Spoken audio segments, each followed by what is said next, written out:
తెలుగుదేశం ప్రభుత్వం ఇప్పుడు ఒక మేనిఫెస్టోలో ప్రకటించింది. ఇవాళ మీకు సంవత్సరానికి 3 గ్యాస్ సిలిండర్స్ ఉచితంగా, అలాగే బస్సులో ఉచితంగా ప్రయాణం చేయడం కోసం మీకు సౌలభ్యం, అలాగే ప్రతి ఈ స్కూల్కి వెళ్ళే అమ్మాయికి కూడా బిడ్డకి చదువుకునే బిడ్డకి 15,000 రూపాయల ఆర్థిక సహాయం, అలాగే 1,500 రూపాయలు ప్రతి మహిళకు నెలకి, అలాగే విద్యార్థులకు ఉన్నారు వాళ్ళందరికీ 3,000 రూపాయల ఈ యొక్క నిరుద్యోగ వృత్తి, అలాగే రైతులు ఉన్నారు రైతులందరూ కూడా సంవత్సరానికి 20,000 రూపాయలు బీమా, ఇలా ఇవన్నీ ప్రకటించింది.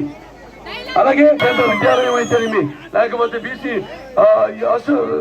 ఎస్టీ సంక్షేమ హాస్టల్ అయితేనేమి, లేకపోతే ఈ యొక్క ఐఐటి అయితేనేమి, పాలిటెక్నిక్ మహిళా పాలిటెక్నిక్ కాలేజ్ అయితేనేమి, మహిళా డిగ్రీ కాలేజ్ అయితేనేమి, ఇవన్నీ కూడా ఇక్కడి నుంచే ప్రారంభించారు నందమూరి తారక రామారావు గారు.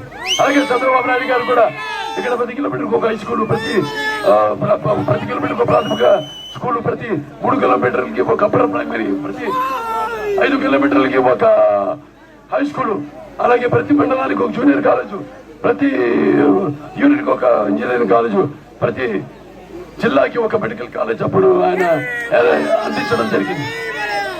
ఇలా ఎన్నెన్నో, ఒక దళితురాలైన ఎస్సీ మహిళ అయిన ప్రతిభా భారతి గారిని మన అసెంబ్లీ స్పీకర్ గా చేయడం జరిగింది.